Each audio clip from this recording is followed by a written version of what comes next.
What's up YouTube? What's up everyone? Ngayong araw, isa sa pinaka-importante at pinaka-inaantay natin ang pag-uusapan natin ngayon. Ngayon ay malapit na ang paglipas ng ating taon ng 2024. So ang video ito ay tungkol sa mga kaganapan na nangyari ngayong taon. Ngayon ay pag-uusapan natin kung ano-ano nga ba ang mga bagay na ito. Kaya samahan niyo ako sa mundong puno ng makabuluhan at hindi maintindihan na kwento dito sa Luwes TV. Tayong mga Pinoy ay sanay tayo makisabay sa mga usong makamundong bagay. Ngayon, ano nga ba yung mga bagay na dapat nating pag-usapan bago matapos itong taong 2024? Halina't samahan niyo ako sa kwentong may mga makabuluhan at hindi maintindihan at may mga makatotohanan na hindi natin maiiwasan. Ito ang kwento ng ating buhay. Kabuhay 2024. Ngayong taon ay maraming mga nangyari na hindi natin inaasahan. Ngunit ano nga ba ang dapat nating gawin upang maiwasan ang mga bagay na hindi dapat mangyari sa isang panahon? Para sa akin, ayon sa aking kaalaman at sa aking mga natututunan, na hindi tamang pakialaman ang buhay ng isang tao. Subalit may kanya-kanya tayong pag-iisip at may kanya-kanya tayong desisyon sa buhay.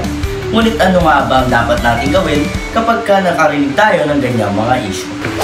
Unang dapat natin gawin kapag narinig natin na may mga ganyang issue, subukan natin mag-research o alamin natin, subukan natin manaliksik sa mga bagay na dapat nalalaman natin upang hindi tayo mapahiya sa kung sino man ang sasagot sa mga comment at sa chat natin. Pangalawa, ano ba yung dapat natin gawin upang maiwasan na pagchismisan ng isang tao?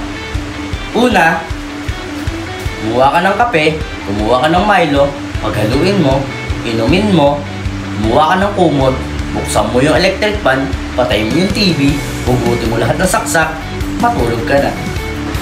At pangatlo, ano nga ba yung dapat nating gawin upang hindi tayo pansinin ng ibang tao? Una, huwag kang magsusuot ng kagaya nito.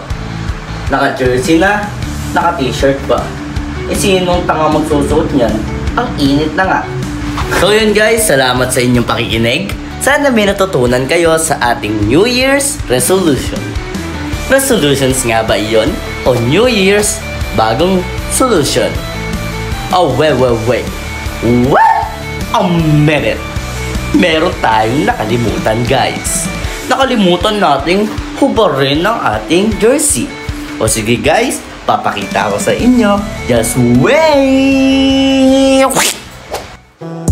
Que não para, lap dance, faz isso parecer mágica. Sem chance, no chance. Amo quando pega na minha jeans. Sei que você